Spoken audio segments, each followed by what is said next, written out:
Well, welcome, my friends, once again to the Everyday Missionary Podcast, episode 265. And man, I'm glad to be with you guys again. I know we've been doing this every other week kind of thing.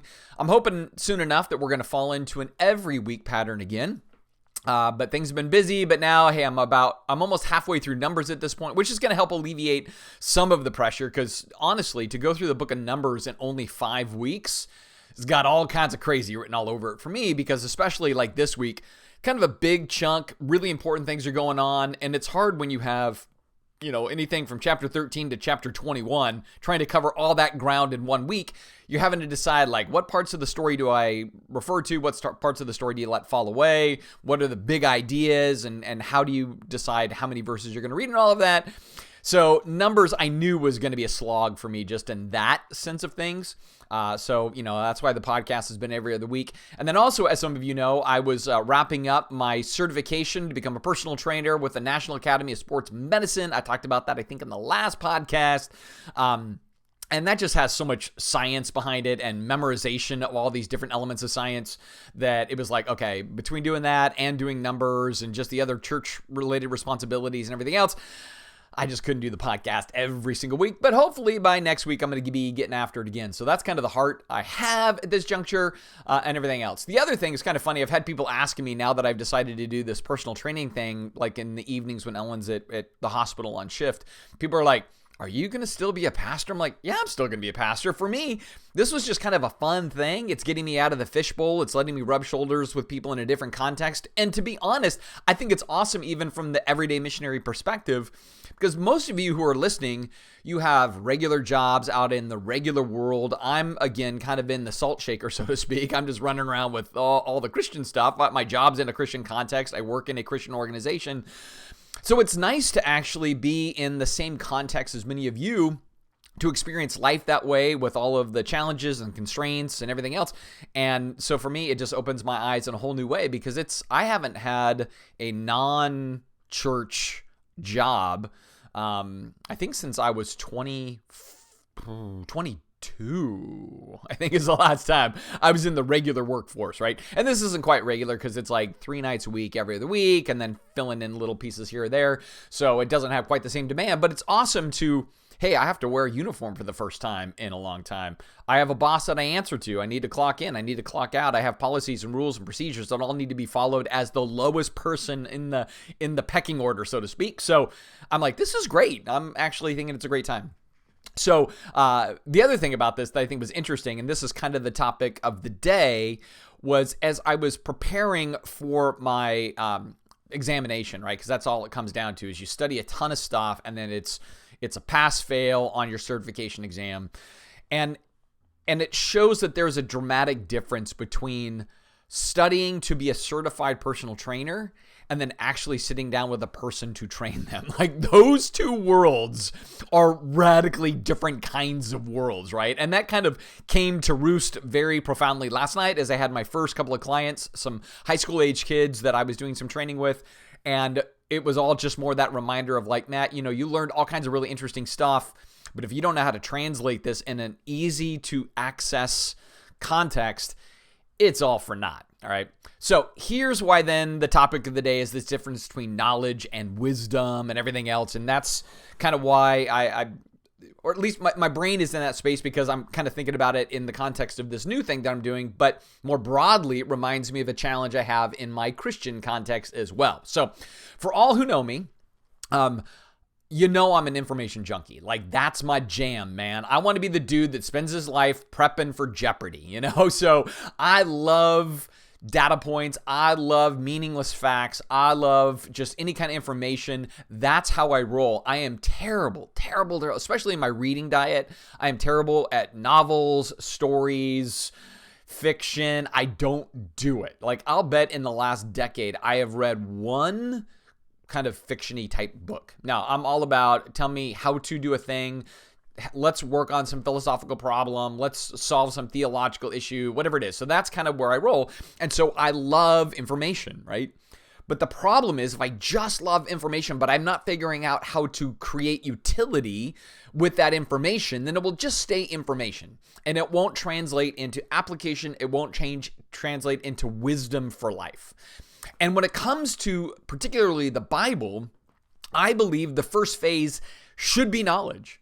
But knowledge is not the be-all, end-all, or the goal. Like, hey, I studied that book. I know it theologically, exegetically, kind of interpretive, context-wise, and I do nothing with it, right? Then the whole purpose for the whole reason that God gave it to us is not so we could just study it and know it and then park it right there, but so that we would actually go, then how do I wrestle with this? And how do I take this ancient book and apply it to a real world context in the 21st century in the United States with the limitations and challenges and hardships and biases that this culture has that were different than the culture that it originally was written in or for or whatever else? Because that's what wisdom is all about. It's saying, all right, I'm going to take this 2,000-year-old idea that was in the Roman Empire with a group of people that were marginalized, and I'm going to figure out how to apply it in the 21st century to me as somebody that has a level of privilege, pretty comfortable life, doesn't have the Roman Empire breathing down my neck. I don't have the same persecution problems or anything else. But how do I live this out wisely in my current life, right? And that's always to be the mission of the everyday missionary. It is to say, I don't want to just be studying to play Bible Jeopardy. I want to be looking at this so I wrestle with it, so I do it, and I do it with sensitivity, I do it with grace, I do it with mercy, so that as I do it, it's compelling for those who watch my life and maybe can be stimulated to ask about my life, or I can tell them about my life because my life really is different. It's shaped by the principles of the book, not just the morals of the book, but the overarching principles of the book. I'm taking the knowledge, I'm translating it into wisdom, which is then applied in real life context in such a way that others are encouraged by, stimulated by, curious about my life in hopefully a positive way, and then I can be sharing who Jesus is, why life is better with Jesus, all of that kind of thing. Like, that's got to be kind of the mission behind this, right? And in a part, I think about this as it relates to Jewish tradition, right? So, in part, maybe let me take a step back for a second, and maybe why I found myself wrestling with it so much this week. I'm going to use this whole personal training thing again, and then I'm going to port it over into this biblical thing, right? So, one of the things in going through the material for my certification is you learn about muscle function, right? That inside a muscle is sarcomeres, and inside the sarcomeres are actin and myosin, and these are like these little filaments that slide back and forth, and as you contract a muscle, they tighten inside those sarcomeres, and when you lengthen the muscle, when you kind of lower, let's say like a bicep curl, and you're lowering your arm down, it pulls those filaments apart, and you're trying to put those under load and tension because you're actually wanting to stress it, do a little damage to it so it tears it, so then it reheals and grows a little bit more muscle. Those are muscle motors that are then attached to basically your neuromuscular system, and so your brain's telling your muscle to do this thing, and your muscle does this thing and everything else. So for me, I just get all nerded out, like, oh, I love the science of this. I love how there's a mechanical element, a neuromuscular element, all kind of rolled into one, everything else. But then when I meet up with a 14-year-old high school girl to show her how this equipment works, all of that knowledge on muscles is utterly useless if I don't know how to help her apply this in a down-to-earth real way, right? Because if I show up and I show her a machine and I say, okay, so and your muscles are sarcomeres, and you got actin and myosin, and you got all these things happening, these are motor units, and it only pulls, it can't push, and I get in all this stuff, and she's just like looking at me going, what seat height do I need, man? Like, how many pounds? How do I adjust the seat? How do I move the apparatus? Because it looks like a torture device right now. And see, my job isn't to overwhelm her with all of the knowledge. My job isn't to just be knowledgeable about all the science of it. No, what I need to do is help her to figure out, this is how you sit on it. This is how you adjust it. This is how you can feel confident and comfortable with what you're doing up here right now. I know there's other people standing around and you feel looked at right now, but don't worry, they're not paying attention to you. You can just do your thing and get into your own little zone. This is going to be great. And we're going to figure out, is 20 pounds good for you? 30 pounds? 40 pounds? It has to become very practical really quick. And while in my mind and in my approach, all of that knowledge stuff is going to inform the practical. In other words, I don't want to put too much weight. I don't want to put her in the wrong position. I don't want her having a wrong movement or a bad tempo or whatever else, because I know the science that applies to this. I know the knowledge that applies. I need to translate this in a very simple way so that she says, oh, that feels great. That's about right. That's the right weight for me. And now I have confidence to come and do this by myself. next week kind of thing, right? And so that's the translation. And in the same way, then I look at, hey, when it comes to us studying our Bibles in regroups or small contexts or on our own, when it comes to reading books on doctrine, theology, some informative element of the Christian faith, when we sit in messages on Sunday mornings or some other context, and we're learning the data points of the Bible and the history and the culture and the context and the language and all the stuff you get into, at the end of the day, that knowledge base is just phase one, right? And phase one needs to then move to phase two. And phase two is saying, how do I take that knowledge and then make it usable? How do I apply it in such a way that then in the application, which I think application has wisdom and then wisdom applied, right? So I'm kind of using these a little bit interchangeably, but I think we're going from knowledge to wisdom to application in the real world. That means we have to do our homework. And we have to figure out what that means. And we have to understand that the underlying element of this is applying it, in my opinion, in the tone of grace, in the tone of mercy, in the tone of long suffering. The Bible loves the word long suffering or endurance. We have to apply these things wisely with endurance, because here's the thing about the Bible. It communicates to us in very definitive terms, right? So it has a very idealized message, and that's good, right? It lays out the ideals. In fact, after the book of Numbers, I'm going to be doing the letters of John, 1st, 2nd, and 3rd John, and I've titled that series "Divided We Stand," which sounds really weird, but throughout John's letters, he puts everything in very black and white terms, right? It's either idols or God. It's either lies or truth. It's either darkness or light. Like everything is very hyper divided in his letter, yet the theme of his letters, love. And so weirdly enough, he uses hyperbole a ton, and it becomes the teaching tool by which he's saying, but practically this has to turn into your application of genuine, generous loving in the real world. So sometimes we say idealized knowledge is given to us so that we wrestle with the ideal and in wisdom come up with something then practical, rooted in the ideal, but still practical and gracious and thoughtful and long-suffering, because when we apply it in the real world is messy. In fact, it reminds me of the old line, no great plan survives first contact with the enemy.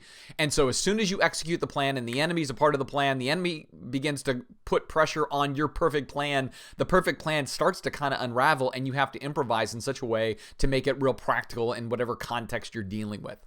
Same then for us. And this is where I go back to this idea of the Jewish culture as it relates to the ideal law and then having wisdom to then figure out how to be applicational with it. So what Jewish tradition's done, and we as evangelicals, we struggle with this one a little bit more, but I love the Jewish heritage on this. They would look at the law, the 600 plus laws, and they would say, okay, these are the ideal tenets of God. And these were given to Israel, way back with Moses, Exodus, Egypt, and everything else. And that environment was very particular. In other words, when you read through Leviticus, for example, you're going to come across laws where you're like, I have no clue what to do with that. Like, why on earth did God care if you wore a polycotton blend? You know what I mean? You're like, you can't have mixed clothing. Why can't you have mixed clothing? Well, for them, that would have had some cultural context about, again, other populations that were following other gods would make a big deal about the worship of those gods having to do with certain things that were blending things together. And so God kind of iconically grounds people in saying, hey, we don't want to have the same danger of blending things like they do. So God creates a very definitive black and white, only cotton or only polyester, but you can't do both together because you don't want to start blending God and other things. And so for them, that law had a lot of meaning for them very concretely, right?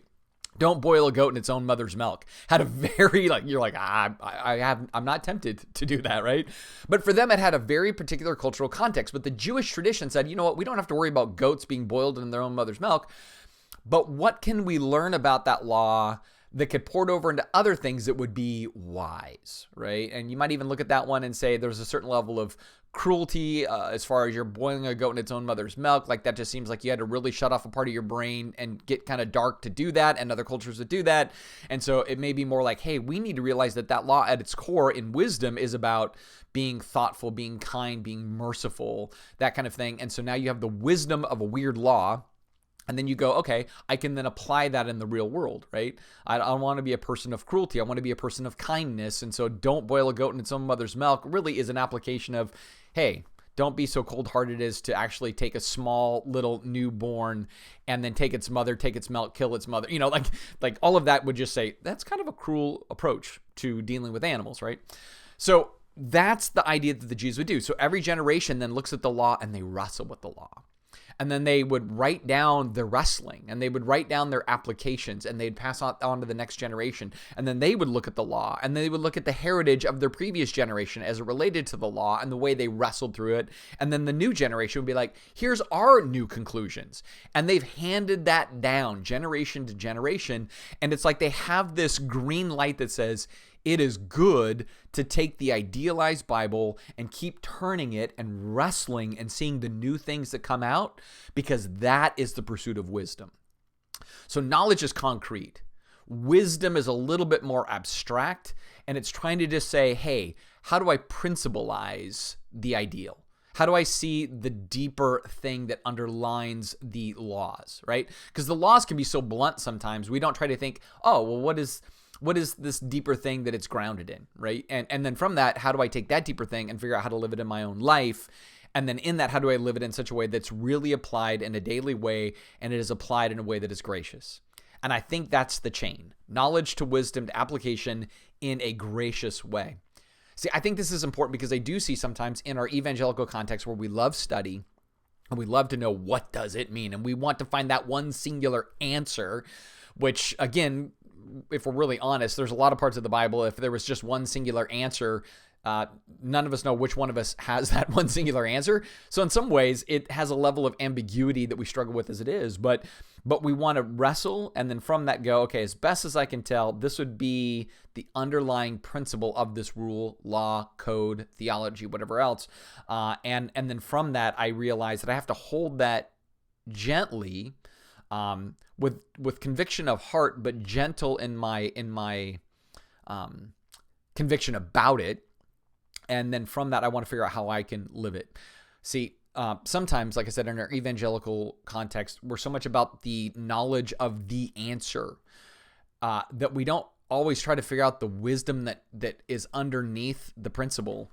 And then from that, we're not always gracious with how we then want to see that knowledge base of the Bible applied in the real world. Or sometimes we look at the knowledge of the Bible and we go, well, the world is violating the knowledge of the Bible, and so we're not gracious toward the world, and yet that's not going to be an effective missionary, right? That may be an effective prophet, right? Like, the Old Testament prophets were constantly up in everybody's face about it. We got to remember, that was also God's own community, that they had already agreed that they all believed the Bible was the truth of God.